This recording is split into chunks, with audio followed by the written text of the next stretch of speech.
Hello प्यारे बच्चों, कैसे हैं आप लोग। उम्मीद करते हैं कि बहुत अच्छे से होंगे और अपने पढ़ाई को एकदम बेहतरीन तरीका से कर रहे होंगे।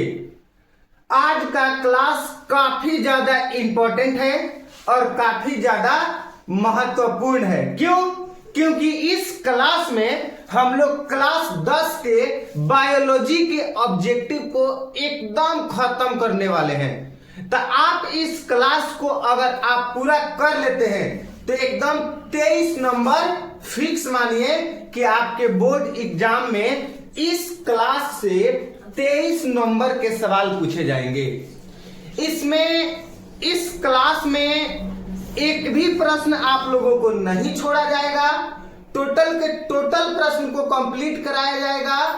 एक भी क्वेश्चन आप लोगों को इस क्लास से बाहर परीक्षा में देखने को नहीं मिलेगा।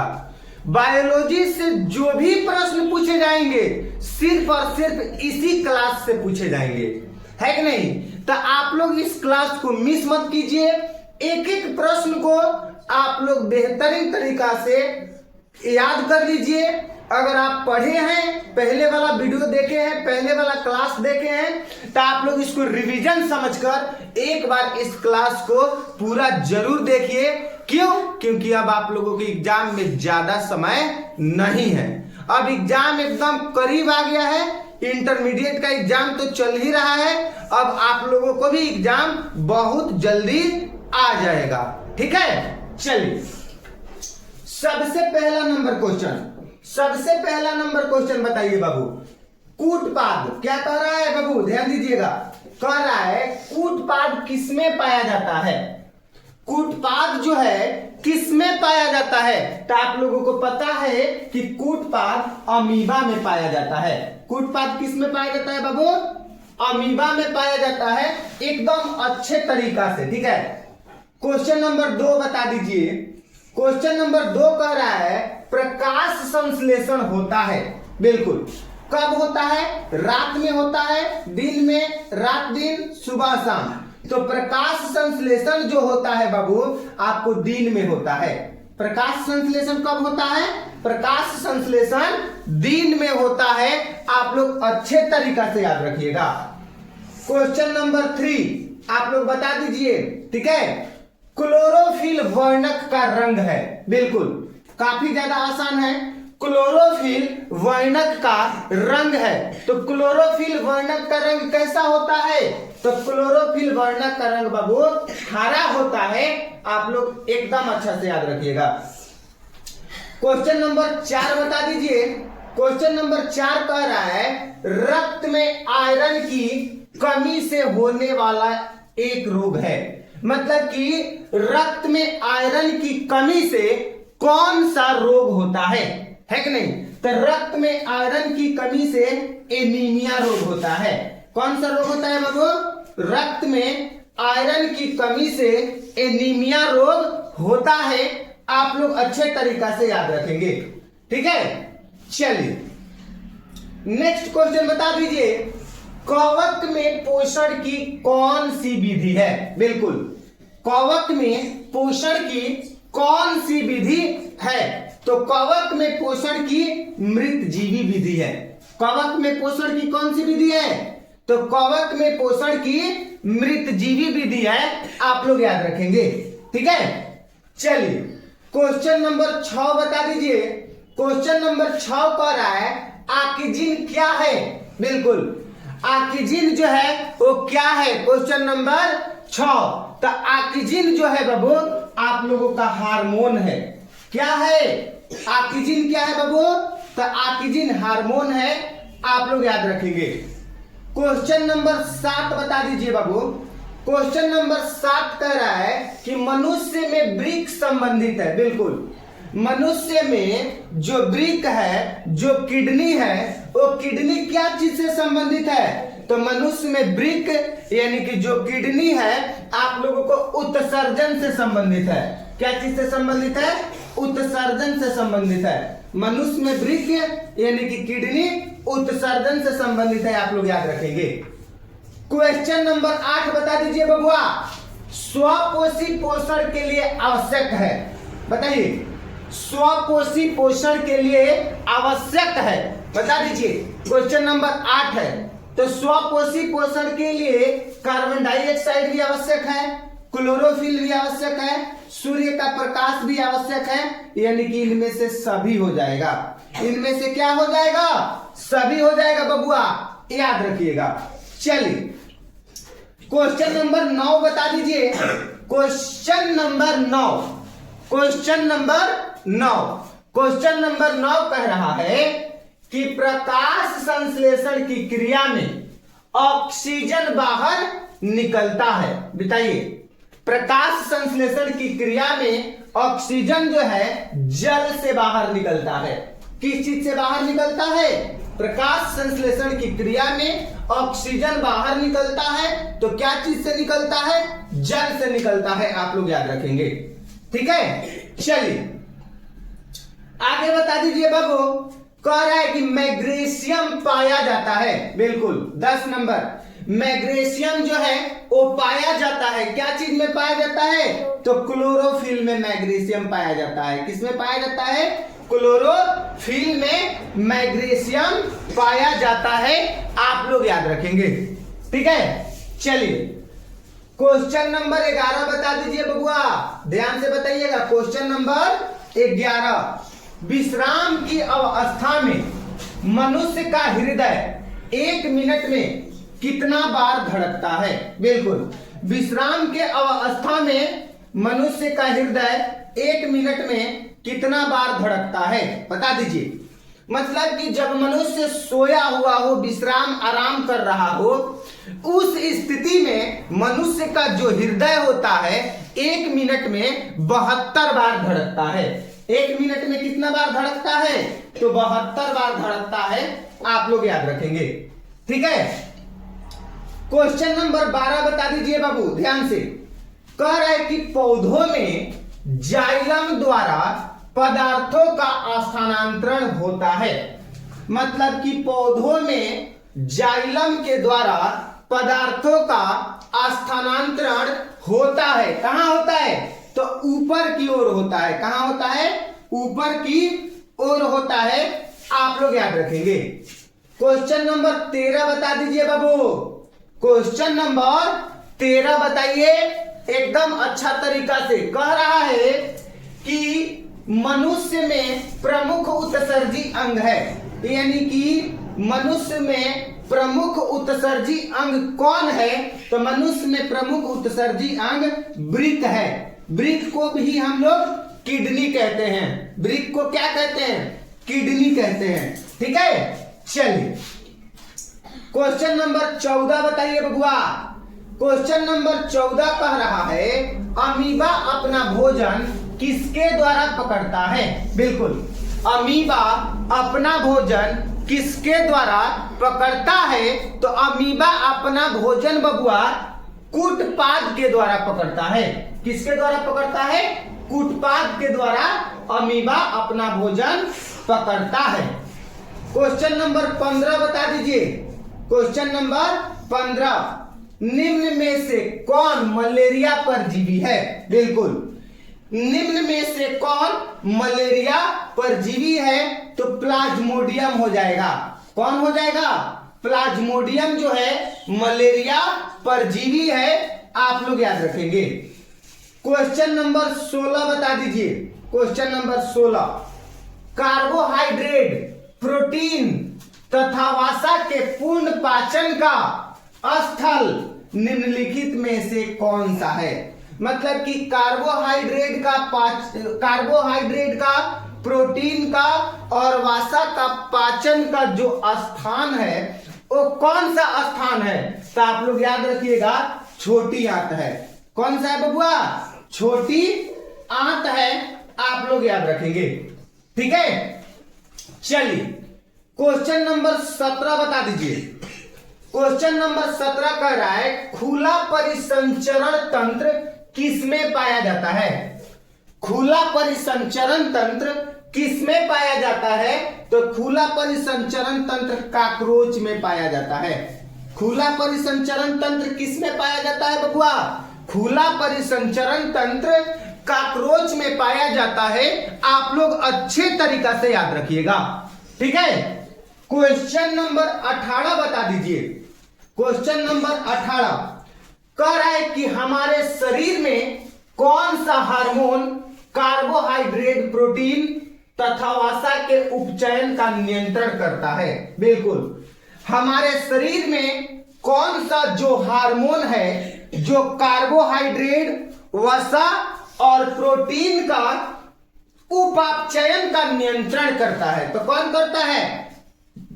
थायरोक्सिन करता है। कौन करता है बाबू? थायरोक्सिन करता है। आप लोग याद रखेंगे। क्वेश्चन नंबर 19, क्वेश्चन नंबर 19 कह रहा है हरे पौधे में पोषण की विधि है। बिल्कुल, जो हरे पौधे होते हैं उस हरे पौधे में पोषण की विधि है। तो क्या है हरे पौधे में पोषण की विधि? स्वपोषी है। कौन सा है? स्वपोषी है। आप लोग याद रखेंगे। क्वेश्चन नंबर 20 बता दीजिए। क्वेश्चन नंबर 20, क्वेश्चन नंबर 20 क्या कह रहा है बाबू? आप लोग ध्यान दीजिएगा। कह रहा है प्रकाश संश्लेषण के लिए निम्न में से कौन से कच्चे पदार्थ की आवश्यकता नहीं है? प्रकाश संश्लेषण के लिए निम्न में से कौन से कच्चे पदार्थ की आवश्यकता नहीं है? कौन सी कच्चे पदार्थ की आवश्यकता नहीं है? तो ऑक्सीजन की नहीं है। आप लोग याद रखेंगे। किसकी नहीं है बबुआ? ऑक्सीजन की नहीं है। आप लोग याद रखेंगे। क्वेश्चन नंबर 21 बता दीजिए। क्वेश्चन नंबर 21, शरीर में सबसे छोटी रक्त वाहिनी कौन है? शरीर में सबसे छोटी रक्त वाहिनी कौन है? तो शरीर में सबसे छोटी रक्त वाहिनी वेना केव है। याद रखिएगा, काफी ज्यादा इंपॉर्टेंट है। शरीर में सबसे छोटी रक्त वाहिनी कौन है? तो शरीर में सबसे छोटी रक्त वाहिनी वेना केव है। आप लोग याद रखेंगे। क्वेश्चन नंबर 22, क्वेश्चन नंबर 22, पौधों में रसोरोहण होता है। बताइए, पौधों में रसोरोहण होता है तो फ्लोएम। इसका उत्तर क्या हो जाएगा? फ्लोएम हो जाएगा। आप लोग अच्छे तरीका से याद रखिएगा। बिल्कुल, आगे बता दीजिए बबुआ। क्वेश्चन नंबर 23, सैविक का स्त्राव किया जाता है। सैविक का स्त्राव किया जाता है किसके द्वारा किया जाता है? तो छोटी आंत के द्वारा किया जाता है। किसके द्वारा किया जाता है? छोटी आंत के द्वारा किया जाता है। क्वेश्चन नंबर 24 बता दीजिए। कार्बन के स्वांगीकरण के लिए ऊर्जा स्रोत है। कार्बन के स्वांगीकरण के लिए ऊर्जा स्रोत है। कौन है? तो सूर्य का प्रकाश है। कौन है बबुआ? सूर्य का प्रकाश है। आप लोग याद रखेंगे। यानी कि कार्बन के स्वांगीकरण के लिए ऊर्जा स्रोत है। तो कार्बन के स्वांगीकरण के लिए ऊर्जा स्रोत सूर्य का प्रकाश है बबुआ। याद रखिएगा आप लोग। क्वेश्चन नंबर 25, प्रकाश संश्लेषण की क्रिया का एक उत्पादक है। प्रकाश संश्लेषण की क्रिया का एक उत्पादक है तो क्या हो जाएगा? ग्लूकोज हो जाएगा। आप लोग याद रखेंगे। क्या हो जाएगा? ग्लूकोज हो जाएगा। क्वेश्चन नंबर 26 कह रहा है मानव हृदय में पाए जाते हैं कितने रेशम पाए जाते हैं मानव हृदय में? तो मानव हृदय में 4 रेशम पाए जाते हैं। मानव हृदय में कितने रेशम पाए जाते हैं? मानव हृदय में 4 रेशम पाए जाते हैं। आप लोग याद रखेंगे। ठीक है। क्वेश्चन नंबर 27 बता दीजिए बबुआ। क्वेश्चन नंबर 27 कह रहा है मानव रक्त के 100 ml में उपस्थित यूरिया की सामान्य मात्रा होती है। यानी कि मानव के जो ब्लड है उसमें अगर 100 ml ब्लड में कितनी यूरिया की मात्रा उपस्थित रहती है? तो 20 mg। कितनी यूरिया का मात्रा उपस्थित रहती है बबुआ? 20 mg यूरिया की मात्रा उपस्थित रहती है। आप लोग याद रखेंगे। चलिए बबुआ क्वेश्चन नंबर 28 बता दीजिए आप लोग। क्वेश्चन नंबर 28 कह रहा है मस्तिष्क में विभिन्न सूचनाओं किस रूप में संचित होती है। मतलब कि मस्तिष्क में विभिन्न सूचनाएं किस रूप में संचित रहती है, तो आप लोग याद रखेंगे आवेग के रूप में संचित होती है। किस रूप में संचित होती है? आवेग के रूप में संचित होती है। क्वेश्चन नंबर 29 ध्यान से कह रहा है इनमें से किसकी उपस्थिति के कारण रक्त लाल दिखाई देता है। मतलब कि जो मनुष्य का जो ब्लड होता है, मनुष्य का जो खून होता है, वो खून वो ब्लड किसकी उपस्थिति के कारण लाल दिखाई देता है। तो आप लोग बता दीजिएगा कि हीमोग्लोबिन के कारण ब्लड लाल दिखाई देता है। किसके कारण? हीमोग्लोबिन के कारण ब्लड लाल दिखाई देता है। चलिए क्वेश्चन नंबर 30 बता दीजिए बबुआ। क्वेश्चन नंबर 30 कह रहा है वसा का पाचन करता है। बिल्कुल बता दीजिए क्वेश्चन नंबर 30 वसा का पाचन करता है। तो वसा का पाचन कौन करता है बाबू? तो लाइपेज। वसा का पाचन कौन करता है? वसा का पाचन लाइपेज करता है। आप लोग याद रखेंगे, ठीक है।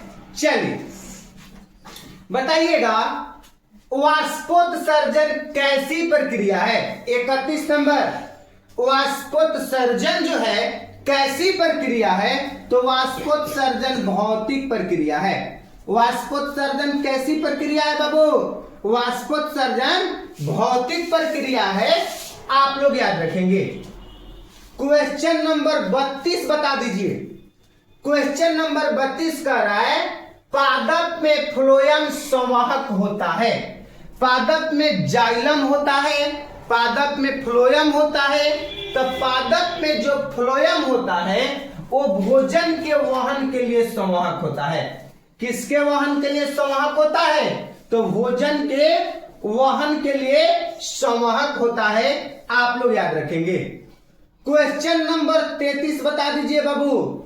लार में निम्नलिखित में से कौन एंजाइम पाए जाते हैं? बिल्कुल लार में निम्नलिखित में से कौन सा एंजाइम पाए जाते हैं? तो लार में टाइलिन एंजाइम पाए जाते हैं। आप लोग याद रखेंगे बाबू। लार में कौन सा एंजाइम पाए जाते हैं बाबू? तो लार में टायलिन एंजाइम पाए जाते हैं। आप लोग याद रखिएगा। हम लोगों का जो लार होता है, लार, उस लार में टायलिन नामक एंजाइम पाया जाता है। आप लोग याद रखिएगा, ठीक है। चलिए आगे बता दीजिए ध्यान पूर्वक से। 34 नंबर अग्रशीर्षक में निम्नलिखित में से कौन एंजाइम पाए जाते हैं? अग्रशीर्षक में कौन सा एंजाइम पाए जाते हैं? तो आप लोग क्या बताइएगा? इसका उत्तर हो जाएगा एमाइलेज एवं मल्टेज। एमाइलेज एवं मल्टेज। आप लोग याद रखिएगा। Question number 35। क्वेश्चन नंबर 35 बता दीजिएगा बाबू। भोजन का सबसे अंत में अवशोषण कहां होता है? जब हम भोजन अपने मुख गुहा से प्रारंभ करते हैं तो भोजन का सबसे अंत में अवशोषण कहां होता है? तो भोजन का सबसे अंत में अवशोषण बड़ी आंत में होता है। कहां पे होता है? बड़ी आंत में होता है। आप लोग याद रखिएगा, ठीक है बाबू। चलिए क्वेश्चन नंबर 36। प्रकाश संश्लेषण की क्रिया में उत्पन्न होता है। प्रकाश संश्लेषण की क्रिया में उत्पन्न होता है। तो प्रकाश संश्लेषण की क्रिया में उत्पन्न होता है कार्बोज। प्रकाश संश्लेषण की क्रिया में क्या उत्पन्न होता है? तो कार्बोज उत्पन्न होता है। आप लोग याद रखेंगे। 37 नंबर क्वेश्चन बता दीजिए बाबू। प्रश्न संख्या 37 कह रहा है प्रकाश संश्लेषण में ऑक्सीजन का मूल स्रोत है। प्रकाश संश्लेषण में ऑक्सीजन का मूल्य स्रोत जल है। प्रकाश संश्लेषण में ऑक्सीजन का मूल्य स्रोत क्या है? जल है। आप लोग याद रखेंगे। क्वेश्चन नंबर 38, सांस लेने और छोड़ने को क्या कहते हैं? मतलब कि सांस लेने और छोड़ने की जो क्रिया है इसको हम लोग क्या कहते हैं बाबू? तो सांस लेने और छोड़ने की क्रिया को हम लोग श्वासोच्छ्वास कहते हैं। क्या कहते हैं? श्वासोच्छ्वास कहते हैं। आप लोग याद रखेंगे। बिल्कुल। क्वेश्चन नंबर 39, पीत रस कहां से स्त्रावित होता है? बिल्कुल, पीत रस कहां से स्त्रावित होता है? एक बार 38 नंबर सवाल देखेंगे। सांस लेने और छोड़ने की क्रिया बिल्कुल श्वासोच्छ्वास होगा, यही होगा।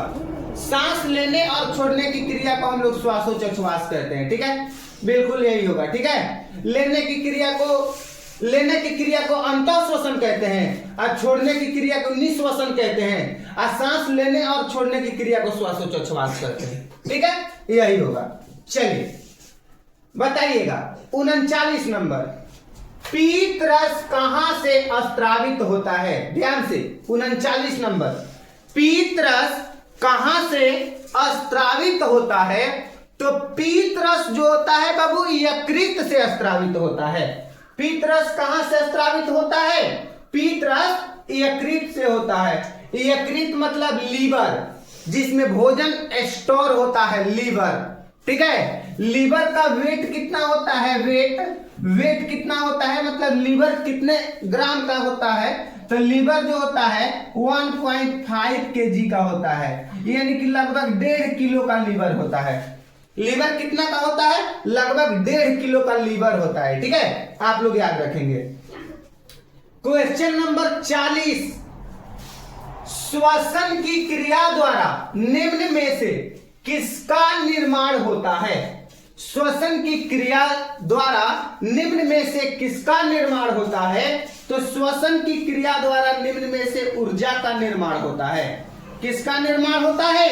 तो ऊर्जा का निर्माण होता है। आप लोग याद रखेंगे। क्वेश्चन नंबर बबुआ 41 बता दीजिए। एक स्वच्छ मनुष्य में प्रकुंचन एवं अनुशीलन दाब होता है कि नहीं? प्रकुंचन एवं अनुशीलन दाब होता है तो 120/80 होता है। आप लोग याद रखेंगे। कितना होता है? 120/80 होता है। आप लोग याद रखेंगे। बिल्कुल। क्वेश्चन नंबर 42 बता दीजिए बाबू। तंत्रिक तंतु की उत्पत्ति किस प्राथमिक ऊतक द्वारा होता है? तंत्रिक तंतु की उत्पत्ति किस प्राथमिक ऊतक द्वारा होता है? तो आप लोग याद रखिएगा, इंडोडर्म के द्वारा होता है। किसके द्वारा होता है? तो इंडोडर्म के द्वारा होता है। क्वेश्चन नंबर 43 बता दीजिए बाबू। क्वेश्चन नंबर कितना? 43। मनुष्य में वृक्क एक तंत्र का भाग है जो संबंधित है। मतलब मनुष्य में एक वृक्क जो है, जो तंत्र मतलब कि अंदर का जो भाग है, वो वृक्क क्या चीज से संबंधित है? तो वो वृक्क उत्सर्जन से संबंधित है। क्या चीज से संबंधित है बाबू? उत्सर्जन से संबंधित है। आप लोग याद रखेंगे। क्वेश्चन नंबर 44 बता दीजिए। क्वेश्चन नंबर 44, पादप में जाइलम उत्तरदायी है। बिल्कुल, जो पेड़ पौधा है, इस पेड़ पौधा में जो जाइलम होते हैं, वो जाइलम जल के वहन के लिए उत्तरदायी है और फ्लोएम भोजन के वहन के लिए उत्तरदायी है। आप लोग याद रखेंगे। क्वेश्चन नंबर 45 क्या कह रहा है? स्वपोषी पोषण के लिए आवश्यक है। तो स्वपोषी पोषण के लिए क्या क्या चीज आवश्यक है? तो स्वपोषी पोषण के लिए जल आवश्यक है, क्लोरोफिल आवश्यक है, सूर्य का प्रकाश आवश्यक है, यानी कि उपरोक्त सभी, इनमें से सभी आवश्यक है स्वपोषी पोषण के लिए। क्वेश्चन नंबर 46 बता दीजिए बाबू। पायरुवेट के विखंडन से यह कार्बन डाइऑक्साइड जल तथा ऊर्जा देता है और यह क्रिया होती है। बता दीजिए क्या होती है, कहां पे? तो माइटोकॉन्ड्रिया में। इसका उत्तर हो जाएगा माइटोकॉन्ड्रिया। ठीक है, चलिए क्वेश्चन नंबर 47 बता दीजिए। स्वपोषण होता है, बताइए, कवक में, हरे पौधे में, जंतुओं में, सभी जीवों में। तो स्वपोषण हरे पौधों में होता है। स्वपोषण किसमें होता है बाबू? हरे पौधों में होता है। आप लोग याद रखेंगे बिल्कुल। 48 नंबर बता दीजिए, इनमें कौन प्रकाश संश्लेषी अंग है? बिल्कुल, इनमें से कौन प्रकाश संश्लेषी अंग है? तो जो पत्ती है, यानी पेड़ पौधा का जो पत्ता है वो प्रकाश संश्लेषी अंग है। आप लोग याद रखेंगे, ठीक है, बिल्कुल। क्वेश्चन नंबर 49, कौन सी क्रिया सभी जीवों के लिए अनिवार्य है? बिल्कुल, मतलब इनमें से कौन सी क्रिया जो है सभी जीवों के लिए अनिवार्य है, आवश्यक है? तो आप लोग याद रखेंगे श्वसन, यानी कि सांस लेना सभी जीवों के लिए आवश्यक है। हम जितने भी जीव हैं सब लोग अगर सांस नहीं लेंगे तो फिर खत्म है कि नहीं? तो श्वसन सभी जीवों के लिए अनिवार्य है। आप लोग याद रखेंगे। क्वेश्चन नंबर 50, कोशिका झिल्ली किस प्रकार की झिल्ली है? मतलब कि 50 नंबर में कह रहा है कि जो कोशिका झिल्ली है वो कोशिका झिल्ली किस प्रकार की झिल्ली है? तो कोशिका झिल्ली अर्धपरागम्य झिल्ली है। कोशिका झिल्ली किस प्रकार की झिल्ली है? कोशिका झिल्ली अर्धपरागम्य झिल्ली है। आप लोग याद रखेंगे, ठीक है। चलिए क्वेश्चन नंबर 51, ईस्ट किस वर्ग का एक कोशिकीय जीव है? मतलब जो ईस्ट है वो ईस्ट किस वर्ग का एक कोशिकीय जीव है? तो ईस्ट कवक वर्ग के एक कोशिकीय जीव है। आप लोग याद रखेंगे बिल्कुल। क्वेश्चन नंबर 52 बता दीजिए बाबू, दही के जमने में निम्नलिखित कौन सी क्रिया होती है? मतलब कि दही के जमने में निम्नलिखित में से कौन सी क्रिया होती है? तो दही को जमने में निम्नलिखित में से किण्वन क्रिया होती है। कौन सी क्रिया होती है? किण्वन क्रिया होती है। आप लोग याद रखेंगे। क्वेश्चन नंबर 53, कौन अंतःस्रावी और बाह्य स्रावी ग्रंथि जैसा कार्य नहीं करता है? बिल्कुल, कौन अंतःस्रावी एवं बाह्य स्रावी ग्रंथि जैसा कार्य नहीं करता है? तो आप लोग याद रखेंगे बाबू, पीयूष ग्रंथि नहीं करता है। कौन नहीं करता है? पीयूष ग्रंथि नहीं करता है कि नहीं? पीयूष ग्रंथि नहीं करता है।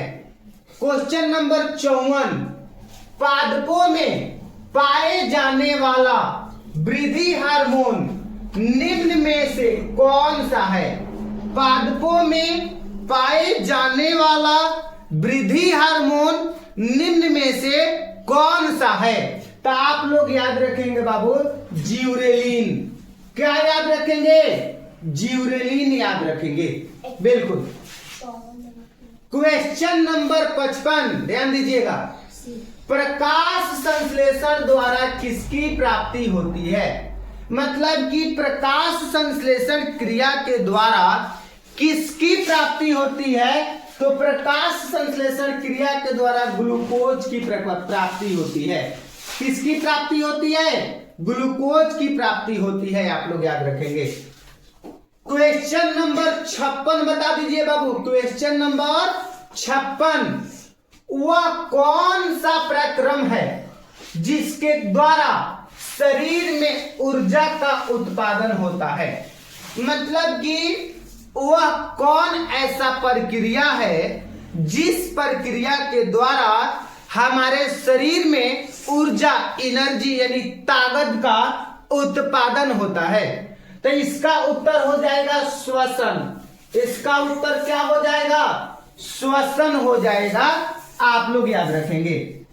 क्वेश्चन नंबर 57, ध्यान से। क्वेश्चन नंबर 57, आहार नाल का सबसे लंबा भाग है। बिल्कुल, आहार नाल का सबसे लंबा भाग छोटी आंत है। ध्यान दीजिएगा, यहाँ पे नाम लिखा गया है छोटी आंत। बबुआ, यहाँ पे नाम लिखा गया है छोटी आंत, लेकिन आहार नाल का सबसे लंबा वाला ये है। तू लोग घबरा जाएगा। यहाँ पे नाम लिखा है छोटी आंत, लेकिन यह आहार नाल का सबसे लंबा भाग है। याद रखिएगा, ठीक है। चलिए आगे बताइएगा। 58 नंबर, निम्नलिखित में किसे कोशिका का ऊर्जा मुद्रा के रूप में जाना जाता है?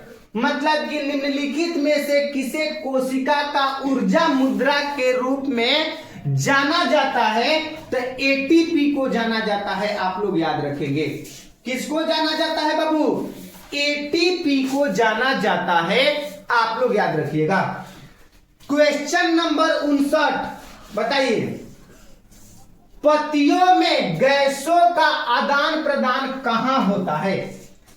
तो पत्तियों में गैसों का आदान प्रदान जो होता है रंध्रों द्वारा होता है। किसके द्वारा होता है? रंध्रों के द्वारा होता है। आप लोग याद रखेंगे।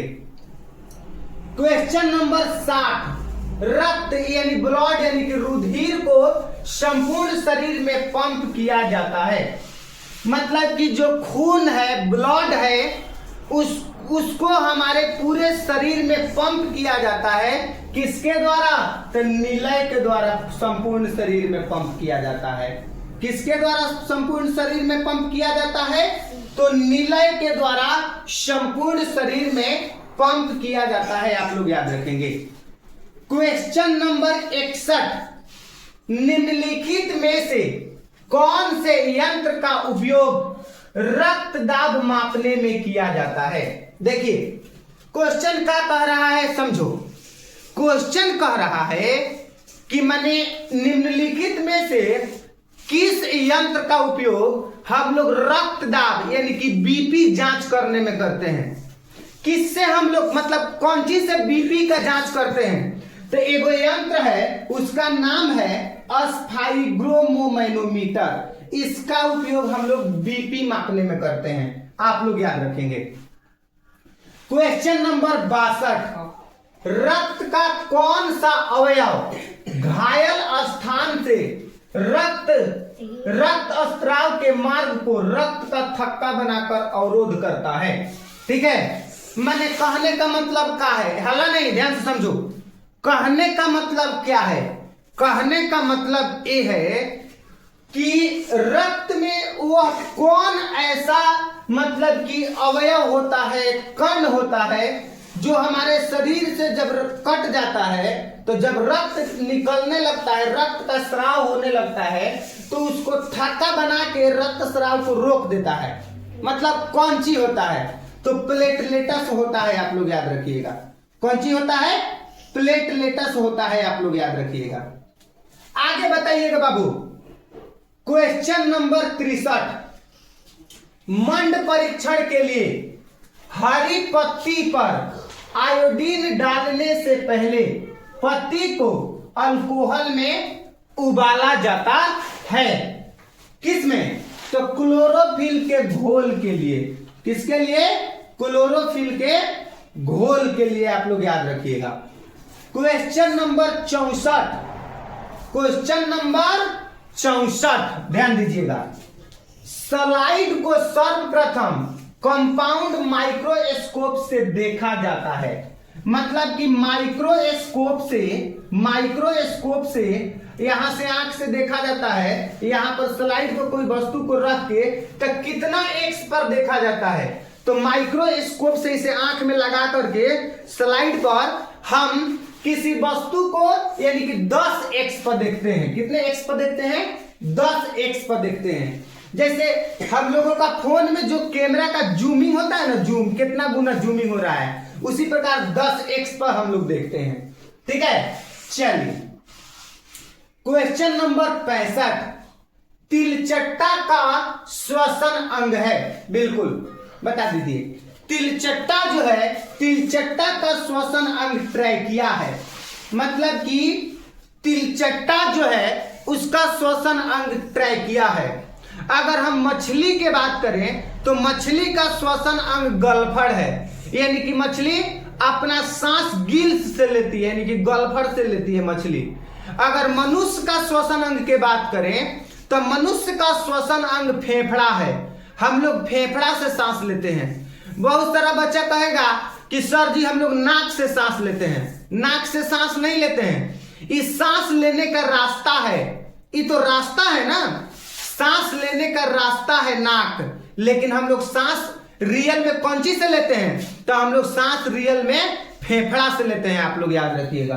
ठीक है, क्वेश्चन नंबर 66, मछलियां किस अंग के द्वारा शोषण करती है? अभी हम आप लोगों को बताए हैं कि मछलियां गिल्स से शोषण करती है। मछलियां किससे शोषण करती है? गिल्स से, यानी कि गलफड़े से मछलियां शोषण करती है। आप लोग याद रखेंगे। ठीक है, क्वेश्चन नंबर 67, पौधों के पत्तियों के रंध्र द्वारा वाष्प के रूप में निष्कासन की क्रिया को कहते हैं। मतलब कि पौधों के पत्तियों के रंध्र के द्वारा वाष्प के रूप में निष्कासन की क्रिया को हम लोग वही क्षेपण कहते हैं। क्या कहते हैं? वही क्षेपण कहते हैं। क्या कहते हैं बाबू? वही क्षेपण कहते हैं। आप लोग याद रखेंगे। ठीक है, चलिए क्वेश्चन नंबर 68, हरे पौधे क्यों होते हैं? मतलब कि जो पेड़ पौधा होते हैं बबुआ, वे पेड़ पौधा हरे क्यों होते हैं? मतलब क्या रीजन है कि पेड़ पौधा हरे होते हैं? तो आप लोग बता दीजिए। क्लोरोफिल के कारण पेड़ पौधे हरे होते हैं। किसके कारण पेड़ पौधे हरे होते हैं? तो क्लोरोफिल के कारण पेड़ पौधे हरे होते हैं। आप लोग याद रखिएगा। क्वेश्चन नंबर 69, अंतःकोशिकीय पाचन होता है। बिल्कुल, अंतःकोशिकीय पाचन होता है। तो अमीबा में अंतःकोशिकीय पाचन होता है। किसमें अंतःकोशिकीय पाचन होता है बाबू? तो अमीबा में अंतःकोशिकीय पाचन होता है। आप लोग याद रखेंगे। क्वेश्चन नंबर 70, ध्यान दीजिए, मानव हृदय में कोष्ठों की संख्या कितनी है? बिल्कुल, यानी कि जो मानव का हृदय होता है उसमें कोष्ठों की संख्या 4 होती है। मानव हृदय में कोष्ठों की संख्या कितनी होती है? 4 होती है। आप लोग याद रखेंगे। क्वेश्चन नंबर 71, पौधों में टैनिन नामक पदार्थ कहां संचित रहता है? पौधों में टैनिन नामक पदार्थ, पौधों में टैनिन नामक पदार्थ कहां पे संचित रहता है? तो पौधों में टैनिन नामक पदार्थ छाल में संचित रहता है। कहां पे? मतलब पौधा में टैनिन नामक एगो पदार्थ रहता है। तो वो टैनिन नामक पदार्थ कहां रहता है? तो छाल में रहता है। आप लोग याद रखेंगे। ठीक है, क्वेश्चन नंबर 72, कोशिकांग यानी कि क्लोरोप्लास्ट बिंदु किस रंग के होते हैं? कोशिकांग किस रंग के होते हैं? कोशिकांग जो होते हैं बाबू हरा रंग के होते हैं। कोशिकांग कौन से रंग के होते हैं? तो कोशिकांग हरा रंग के होते हैं। आप लोग याद रखेंगे। नेक्स्ट क्वेश्चन, रुधिर का कौन सा अवयव रक्त स्राव को रोकने में मदद करता है? तो रुधिर का प्लेटलेटस अवयव रक्त स्राव को रोकने में मदद करता है। कौन अवयव? प्लेटलेटस अवयव रक्त स्राव को रोकने में मदद करता है। 74 नंबर, ब्रिक की रचनात्मक एवं क्रियात्मक इकाई किसे कहते हैं? बिल्कुल, मतलब कि ब्रिक के रचनात्मक एवं क्रियात्मक इकाई हम लोग नेफ्रॉन को कहते हैं। किसको कहते हैं? ब्रिक के रचनात्मक एवं क्रियात्मक इकाई को हम लोग नेफ्रॉन कहते हैं। क्या कहते हैं? नेफ्रॉन कहते हैं। आप लोग याद रखेंगे। क्वेश्चन नंबर 75, लार किस ग्रंथि से निकलता है? बिल्कुल, काफी ज्यादा इंपॉर्टेंट है बबुआ। लार जो है आप लोगों के लाला ग्रंथि से निकलता है। लार किस ग्रंथि से निकलता है? तो लार लाला ग्रंथि से निकलता है। ठीक है। क्वेश्चन नंबर 76, पाचन कार्य संपन्न होता है। बिल्कुल, जो पाचन कार्य होता है वो पाचन कार्य संपन्न होता है जठर रस के द्वारा। किसके द्वारा पाचन कार्य संपन्न होता है? तो पाचन कार्य जठर रस के द्वारा संपन्न होता है। आप लोग याद रखेंगे। नेक्स्ट क्वेश्चन, एडिनोसिस ट्राइफॉस्फेट यानी एटीपी है। एडिनोसिस ट्राइफॉस्फेट यानी कि एटीपी है। क्या है एटीपी? आप लोग बता दीजिए। क्वेश्चन नंबर क्या हो जाएगा? यानी कि एटीपी जो है यानी कि ऊर्जा का वाहक है, ऊर्जा का संवाहक है, ऊर्जा का सिक्का है, यानी कि इनमें से सभी हो जाएगा। इनमें से क्या हो जाएगा? सभी हो जाएगा। आप लोग याद रखेंगे। बिल्कुल। क्वेश्चन नंबर 78, कोशिका का पावर हाउस कहा जाता है। बिल्कुल, कोशिका का पावर हाउस हम लोग माइटोकॉन्ड्रिया को कहते हैं। कोशिका का पावर हाउस किसको कहते हैं बाबू? माइटोकॉन्ड्रिया को कहते हैं। आप लोग याद रखेंगे। बिल्कुल।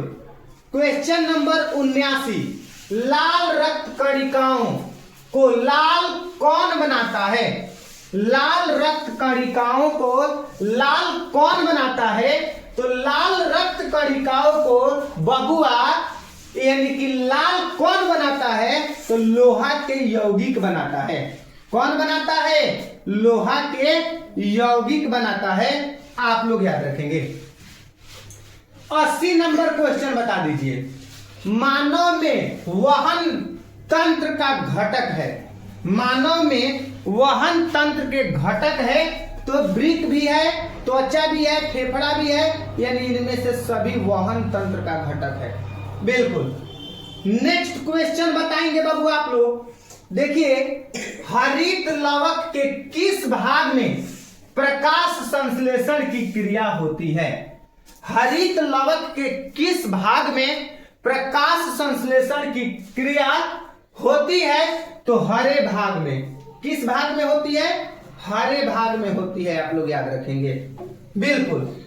क्वेश्चन नंबर 82, रक्त में उपस्थित प्लेटलेट्स के कारण होता है। रक्त में उपस्थित प्लेटलेट्स के कारण होता है। क्या होता है? तो रक्त का थक्का होता है। क्या होता है? रक्त का थक्का होता है बाबू। आप लोग याद रखेंगे। क्या होता है? रक्त का थक्का। बिल्कुल। आगे बता दीजिए।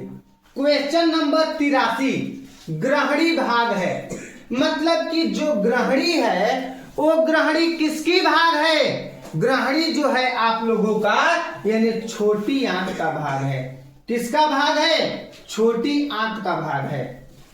क्वेश्चन नंबर 84 बता दीजिए, एस्टोमेटा के खुलने और बंद होने की क्रिया को नियंत्रण करता है।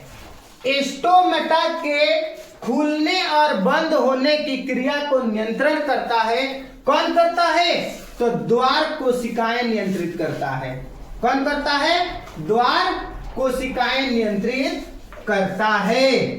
चलिए, क्वेश्चन नंबर 85, कौन सा एंजाइम वसा पर क्रिया करता है? बिल्कुल, कौन सा एंजाइम वसा पर क्रिया करता है? आप लोग बता दीजिए। तो लाइपेज नामक एंजाइम वसा पर क्रिया करता है। कौन सा एंजाइम वसा पर क्रिया करता है? तो लाइपेज। आप लोग याद रखेंगे। बिल्कुल। नेक्स्ट क्वेश्चन, किस प्रकाश के किस प्रकार के श्वसन से अधिक ऊर्जा मुक्त होती है? तो वायवीय श्वसन से अधिक ऊर्जा मुक्त होती है। किस प्रकार के श्वसन से अधिक ऊर्जा मुक्त होती है? तो वायवीय श्वसन से अधिक ऊर्जा मुक्त होती है।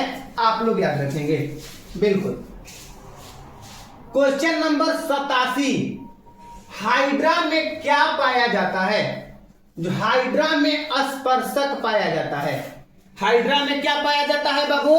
तो हाइड्रा में स्पर्शक पाया जाता है। आप लोग याद रखेंगे, ठीक है। चलिए क्वेश्चन नंबर 88, फ्लोएम ऊतकों द्वारा कार्बोहाइड्रेट का परिवहन होता है।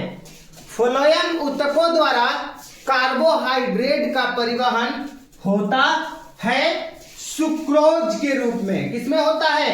सुक्रोज के रूप में। आप लोग याद रखिएगा, किसके रूप में होता है?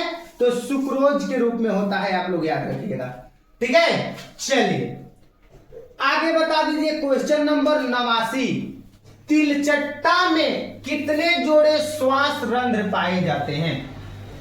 तिलचट्टा में कितने जोड़े श्वास रंध्र पाए जाते हैं? तो तिलचट्टा में 10 जोड़े श्वास रंध्र पाए जाते हैं। कितने जोड़े श्वास रंध्र पाए जाते हैं? 10 जोड़े श्वास रंध्र पाए जाते हैं। आप लोग याद रखेंगे। बबुआ 90 नंबर बता दीजिए, प्रकाश संश्लेषण की क्रिया होती है। तो प्रकाश संश्लेषण की क्रिया जो होती है हरे पौधों में होती है। प्रकाश संश्लेषण की क्रिया किसमें होती है? हरे पौधों में होती है। क्वेश्चन नंबर 91, जब में कितने स्वाद कालिकाएं? जब नहीं है बाबू, जीव हो जाएगा। यहाँ पे जीव हो जाएगा, ठीक है। यानी कि जीव में कितने स्वाद कालिकाएं होती है? बता दीजिए। जीव में लगभग 10,000 स्वाद कालिकाएं होती है। इकाई दहाई सैकड़ा हजार 10,000, यानी जीव में 10,000 स्वाद कालिकाएं होती है। आप लोग याद रखिएगा। चलिए 92 नंबर बताइए, निम्न में सबसे तेज हृदय धड़कन किसका होता है? यानी कि इनमें से सबसे तेज हृदय का जो धड़कन होता है वो चूहा का होता है। आप लोग याद रखिएगा। किसका होता है? चूहा का होता है। आप लोग याद रखिएगा। क्वेश्चन नंबर 93, पौधों में उत्सर्जी पदार्थ है गोद, टैनिन, रेजिन, यानी इनमें से सभी हो जाएगा। इनमें से क्या हो जाएगा? सभी हो जाएगा। आप लोग याद रखिएगा। नेक्स्ट क्वेश्चन बता दीजिए, क्वेश्चन नंबर 94, अमीबा में अधिकांश भोजन पोषण होता है तो अंतग्रहण होता है। अमीबा में अधिकांश पोषण जो होता है अंतग्रहण होता है।